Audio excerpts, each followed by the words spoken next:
সম্মানিত ভাইরা, আমি প্রথমেই দুরূদ পাঠ করে নিয়েছি রাসূল সাল্লাল্লাহু আলাইহি সাল্লামের উপর, যিনি এসেছিলেন আমাদের এই পৃথিবীতে প্রায় 1500 বছর পূর্বে। একটি অন্ধকার জাহিলি যুগের মানুষদেরকে আলোর দিশা দেখানোর জন্য রাসূল সাল্লাল্লাহু আলাইহি ওয়াসাল্লাম তিনি আমাদের অভিভাবক। তিনি আমাদেরকে শিখিয়ে দিয়েছেন আমরা কিভাবে দুনিয়ার মধ্যে পথ চলতে হবে। সম্মানিত ভাইরা, আমি পবিত্র কোরআনুল কারীমের একটা আয়াত তেলাওয়াত করেছি,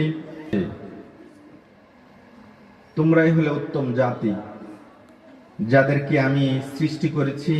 আমার উদ্দেশ্য হলো তোমরা মানুষদেরকে ভালো কাজের আদেশ দিবে এবং খারাপ কাজ থেকে মানুষকে বিরত রাখবে।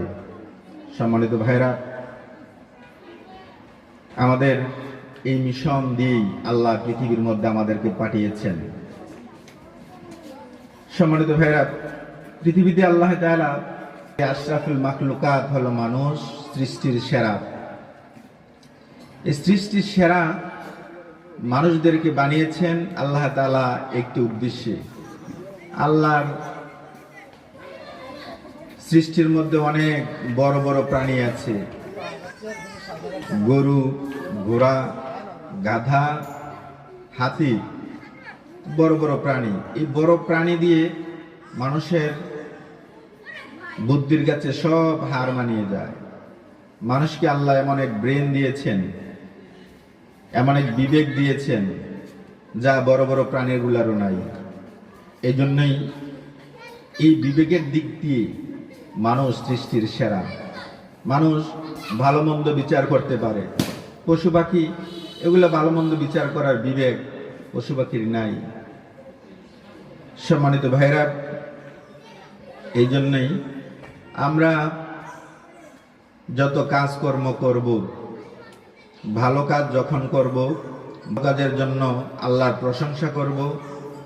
যদি খারাপ কাজ আমাদের মধ্য দিয়ে হয়ে যায়, আল্লাহর কাছে ক্ষমা চাইতে হবে, ফিরে আসতে হবে এই রাস্তা থেকে। সম্মানিত ভাইরা, রাসূল করিম সাল্লাল্লাহু আলাইহি ওয়াসাল্লাম তিনি হলেন মডেল, আমাদের জন্য উসওয়াতুন হাসানা, উত্তম আদর্শ। অনুসরণের জন্য আল্লাহর রাসূলের উত্তম আদর্শকে বলা হয়েছে। আমরা রাসূল করিম সাল্লাল্লাহু আলাইহি ওয়াসাল্লামের